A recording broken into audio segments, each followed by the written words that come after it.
তো হ্যালো বন্ধুরা, অনেক দিন পর আবার চলে আসছি একটা মিনি ব্লগ নিয়ে। আর গুড মর্নিং তোমাদের সবাইকে। দেখতেই পারছো যে আমি সকাল সকাল কিন্তু রেডি হয়ে নিয়েছি। তো আজ ছিল কিন্তু মাদার্স ডে, তো সেই জন্য আমি ফটাফট, আর সেদিন ছিল সানডে, তো আমি সকালবেলা ফটাফট রেডি রেডি হয়ে স্নান টান করে টরে নিয়ে সোজা সমস্ত কিছু গুছিয়ে টুচিয়ে নিয়ে আমি অফিসে, কারণ আমাকে এখন অফিস যেতে হবে। তো যেহেতু রবিবার কোনো ছুটি থাকে না, সেহেতু অফিস থেকে তারপরে আমার বর আমাকে ওখানে অফিস থেকে নিয়ে বাড়িতে নিয়ে গেছে, মানে আমার বাপের বাড়িতে নিমন্ত্রণ ছিল ওই দিনটা। কারণ যেহেতু মাদার্স ডে, আর বাবা মা আমাদের জন্য স্পেশাল দুটো আইটেম করেছিল, যেগুলো আমরা খেতে খুব ভালোবাসি, তো সেগুলোই বলতে পারো।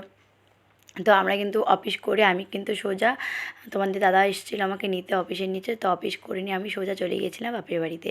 তো বাবার বাড়িতে যাওয়ার পর চেঞ্জ করে নিলাম, ড্রেস চেঞ্জ করে নেওয়ার পর তারপরে কিন্তু দেখতেই পারছো যে আমি এখানে মাংসটাকে ম্যারিনেট করছি। মানে মাংসটা কিন্তু আগে থেকে ম্যারিনেট করা ছিল, এটা কিন্তু খাসির মাংস। আমি খাসির মাংস খেতে খুবই ভালোবাসি, তো সেই জন্য আমার বাবা নিয়ে এসেছিলো মাংস, আর ওই উপলক্ষে নিমন্ত্রণ করছিল, তো আমরাও চলে গেছি।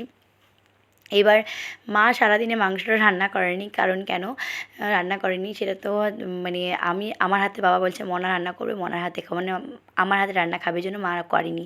আর এদিকে দেখতেই পেলে যে তোমাদের দাদার আমার বাড়িতে গেলেই যে ওয়াইফাই আছে, ওয়াইফাই নিয়ে বসে নিয়ে সময় নিয়ে নেট দেখতে, মানে বই দেখতে থাকে, ভিডিও দেখতে থাকে, রোডিস দেখতে থাকে।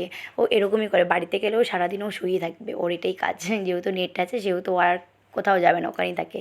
তো এদিকে দেখে নিলে আমার যেহেতু মাংসটা ছিল, সেহেতু আমি কিন্তু মাংস রান্না করা শুরু করে দিয়েছি, কারণ মা আগে থেকেই ম্যারিনেট করে রেখে দিয়েছিলো মাংসগুলোকে। তারপরে আমি আবার ফ্রিজ থেকে নামিয়ে নিয়ে সুন্দর করে ম্যারিনেট করে 10 মিনিট রাখার পর তারপরে কিন্তু আমি আলুটা ভেজে নিয়েছি। মা এগুলো সমস্ত কিছু কেটে রেখেছিলো, আলু, মাংস, পেঁয়াজের যাবতীয় যা যা লাগে সমস্ত কিছু মা রেডি করে রেখেছিলো, শুধু রান্নাটা আমাকে দিয়ে করাবে জন্য। তো ফাইনালি কিন্তু আলু ভাজা কমপ্লিট হয়ে গেল। এবার কিন্তু আমি মাংসটাকে ফোড়ন দিব, তার জন্য তেজপাতা, আর এদিকে গোটা গোটা গোলমরিচ, গোটা দারচিনি দিয়ে দিয়েছি, এদিকে পেঁয়াজ কুচি দিয়ে দিলাম। তারপরে সব কিছুতে নাড়াচাড়া করে নিয়ে মাংসটাকে করবো। কিন্তু একটা বিষয় যেন, আমি প্রচণ্ড পরিমাণে ঝাল খাই না, আমার বর প্রচুর ঝাল খায়। আমি যেহেতু ঝাল খেতে পাই না, সেহেতু আমার মা আমার কথা না চিন্তা করে জামাই খাবে জন্য ঝাল দিয়ে দিয়েছে রান্নাতে। তো যখন আমি মাংসটাকে টেস্ট করছিলাম কষানোর পর, তখন দেখি প্রচণ্ড ঝাল হয়েছিল। তো আমি এবার সেই টাইমে চুপ করে একটা লঙ্কা দিয়ে দিয়েছিলাম, যে লঙ্কা চিনি দিয়ে দিয়েছিলাম। তো এদিকে দেখতেই পাচ্ছ কে। তো এদিকে ফাইনালি মাংস কিন্তু কষানো অলরেডি প্রায় হয়ে গেছে। আর এদিকে আমার বর যেহেতু খেতে ভালোবাসে চিংড়ি মাছের পকোড়া, সেই জন্য আমার মা কী করলো, যে কিছু চিংড়ি মাছের মাথা ছিল, তো সেগুলোকে মা আবার বেটে পকোড়া করলো। আর এদিকে ঠান্ডা ছিল, আমি আবার একটু ঠান্ডা খেয়ে নিলাম, কারণ প্রচণ্ড পরিমাণে ওই দিনটা একটু গরম ছিল। তো খাওয়ার পর এবার ফ্রিজ খুলে আমি শুধু দেখছি যে আরও কিছু আছে নাকি, দেখি না কিছুই নেই, কারণ যা ছিল সব মা রান্না করে ফেলেছিল। তো তারপরে আর আমি কিছু দেখতে পেলাম না, আমি কিছু ওই ঠান্ডা ছিল, তো ঠান্ডাটা খেয়ে নিলাম। খাওয়া দাওয়া করার পর এবার মা কিন্তু শুরু করে দিয়েছিল উজ্জ্বলের জন্য পকোড়া ভাজা। তো এদিকে ফাইনালি দেখো আমার মাংসটা কিন্তু প্রায় আমি কষিয়ে নিচ্ছি। আর মাংস দেখবা যত কষাবো তত কিন্তু মাংস খেতে খুব টেস্ট হয়। আর যেহেতু একটু ঝাল হয়ে গেছিলো, সেহেতু আমি তোমাকে প্রথমেই বলেছিলাম যে একটু চিনি মেরে দিয়েছিলাম, কিন্তু পরের দিকে কিন্তু মাংসটা খেতে অতটাও ভালো হয়নি। যে পরিমাণে আমি মাংস রান্না করি, তো সেরকম মাংসটা রান্না হয় না। আর এদিকে দেখতেই পারছো যে মাংসটা কালার হয়নি কেন।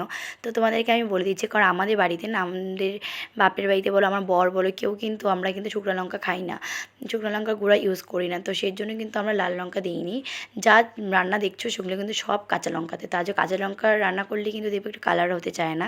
তো যাই হোক, ফাইনালি কিন্তু আমার মাংস রান্না করা কমপ্লিট হয়ে গেছে। আর এদিকে মা কিন্তু ওপাশে উজ্জ্বল পকোড়া খাবে জন্য মা কিন্তু এদিকে পকোড়ার জন্য প্রস্তুতি নিচ্ছে। তো ফাইনালি মাংসটাকে আমি অনেকক্ষণ ধরে কষিয়েছিলাম। আর কষানো মাংসটা যখন আমি খেতে দিয়েছিলাম আমার বরকে, তখন ও বললো খুবই সুন্দর হয়েছিল রান্নাটা, কিন্তু তারপরে যখন আমি চিনি দিয়ে দিয়েছিলাম, তো সেই জায়গাটাতে একটু খারাপ হয়ে গেছিলো। তো যাই হোক, দেখিয়ে নিচ্ছ যে ফাইনালি কিন্তু ভাত রেডি হয়ে গেছে। এদিকে সমস্ত কিছু জামাই খাবে জন্য মা কিন্তু এদিকে পকোড়া, এদিকে শসা, এদিকে মাংস, এদিকে ভাত সমস্ত কিছু দিয়ে দিয়েছে। খাওয়া দাওয়া করে নিচ্ছি আমরা। আর আমাদের বাড়িতে জানো কোনো কিছু অকেশনে আমার বর মানে শুধুমাত্র একটা পদ হলেই ওর হয়ে যাবে, ওর 10 রকম পদ্য খেতে ভালোবাসে না, ও যেটা ভালোবাসে সেটাই ওর জন্য করা হয়। আর এদিকে মা এদিকে রান্না করা ডাঁটা চচ্চড়ি করেছিল সকালে, তো ওগুলো দিয়ে ফাইনালি খাওয়া দাওয়া করে নিলাম। তো সত্যি বলতে মাদার্স ডেটা খুব সুন্দর কাটলো, মার সাথে টাইম স্পেন্ড করতে পারছি, বাবার সাথে করতে পারছি, বোনের সাথে করতে পারছি, তো সবাই মিলে একসাথে থাকতে পারছি, তো খুব ভালো লাগলো। দেখা হচ্ছে পরে নেক্সট ভিডিওতে, আরও অনেক কিছু তোমাদেরকে দেখাবো। তো ফাইনালি তো এখনকার জন্য টাটা, বাই বাই, ভালো থেকো তোমরা সবাই।